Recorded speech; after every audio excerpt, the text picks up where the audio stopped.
हिकमा herbal health care हकीमा सबा खान जो कि 30 साल तजुर्बा रखते हुए आवाम का बेहतरीन तौर पर इलाज कर रहे हैं। अस्सलाम वालेकुम नाज़रीन, मैं आपका मेज़बान मोहम्मद शरफुद्दीन। आए नज़र डालते हैं आज की खुसूसी खबर। आज की हमारी खुसूसी खबर जो है ईरान और इसराइल के हमले को लेकर है, वार को लेकर है।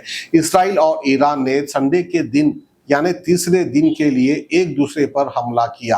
इसराइली फौज ने कहा कि उन्होंने ईरानियन डिफेंस मिनिस्ट्री और एसपीएनडी न्यूक्लियर प्रोजेक्ट के हेडक्वार्टर्स पर बहुत बड़ा पैमाने पर हमला किया।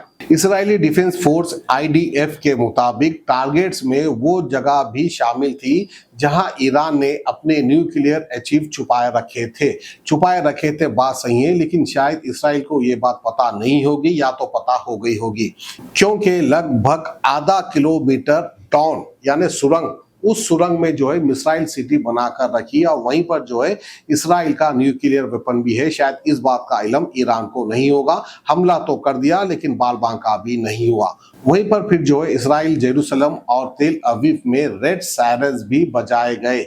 ईरान के नए हमले के बाद ईरान के रेवोल्यूशनरी गार्ड्स ने कहा कि उनकी फौज ने इसराइल के एनर्जी इंफ्रास्ट्रक्चर और fighter jet fuel production facilities को निशाना बनाया, जिसकी वजह से इसराइल को बहुत बड़ा लॉस हुआ है। क्योंकि इसराइल में एक इंस्टीट्यूट है जो कि डिफेंस सिस्टम की टेक्नोलॉजी सिखाता है, उस इंस्टीट्यूट को भी जो है ईरान ने निशाना बनाया, उसको भी तबाह किया। और आपको ये भी बता दें कि ये नया हमला उस वक्त शुरू हुआ जब इसराइली फौज ने फ्राइडे सुबह ऑपरेशन राइजिंग लॉयन का नाम देकर इस जंग का आगाज किया और ईरान के न्यूक्लियर और मिलिट्री साइट्स को निशाना बनाया। और वजीर आजम बेंजामिन नेतन्याहू ने कहा कि ये ऑपरेशन ईरान के इसराइल के वजूद के खिलाफ खतरे को पीछे ढकलने के लिए शुरू किया गया है और ये ऑपरेशन उतने दिनों तक चलते रहेगा जितने दिन इस खतरे को खत्म करने के लिए जरूरी है, जब तक जो है इसराइल इसी तरह वार करते रहेगा ईरान के ऊपर। उन्होंने कहा कि सदर अमेरिका डोनाल्ड ट्रंप ने तेहरान से दरख्वास्त की कि वो यूएस के साथ न्यूक्लियर प्रोग्राम पर एक मुआहदा करे और कहा कि ईरान को एक डील करनी होगी और वो डील कई की होगी, यानी सीधा सीधा ईरान को डराकर धमकाकर सर पर हाथ फैलाकर ये कहा जाएगा कि आप जो न्यूक्लियर वेपन बना रहे हैं उसको आप डिस्ट्रॉय कर दे, उसको आप खत्म कर दे। बस इसी बात को लेकर अमेरिका इसराइल डरे हुए है, क्योंकि नहीं चाहते कि कोई भी मुस्लिम ममालिक ताकतवर बने और उनके पास न्यूक्लियर हथियार आ जाए।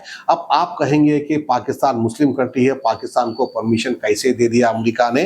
तो वो जो है सिर्फ इंडिया की वजह से पाकिस्तान को ये मदद मिल गई थी और ये मंजूरी मिल गई थी कि वो भी न्यूक्लियर हथियार बना सकता है, क्योंकि इंडिया की और पाकिस्तान की बहुत बड़ी दुश्मनी है, जिसकी वजह से पाकिस्तान को परमिशन मिल गया था। वैसे हमारा देश इंडिया तो किसी की परमिशन नहीं लिया, क्योंकि उस वक्त की हमारे देश की प्राइम मिनिस्टर इंदिरा गांधी जी ना ही किसी से डरने वाली थी, ना ही किसी को सुनने वाली थी। सिर्फ अपने देश के हित में अच्छा काम करने वाली प्राइम मिनिस्टर इंदिरा गांधी जी थी, जो कि अपने देश के लिए उन्होंने न्यूक्लियर वेपन बनाकर रख लिया था। फिर उसी को देखते हुए पाकिस्तान ने भी जो है न्यूक्लियर वेपन बनाकर रख लिया। और फिर वहीं पर अमेरिका ने ये भी धमकी दे दी कि ईरान अगर हमारी नहीं सुनेगा तो ईरान में आखिर में कुछ भी नहीं बचेगा। लेकिन उसका जवाब अब ईरान बराबर दे रहा है, या तो ईरान नहीं बचेगा या नहीं तो फिर इसराइल नहीं बचेगा, ऐसे आसार नजर आ रहे हैं। खुदा हाफिज। और उनके बेटे हकीम मोहम्मद अदनान जो अपनी खानदानी हिकमत से वाबस्ता रहते हुए अपनी पूरी जिम्मेदारी के साथ आवाम की बीमारियों को पहचान कर उन्हें शिफायाब कर रहे हैं। हर रोज़ सुबह 11 बजे से रात 10 बजे तक हिकमा हर्बल हेल्थ केयर, जिसका पता है किला Golconda road beside MSK function hall, मोहल्ला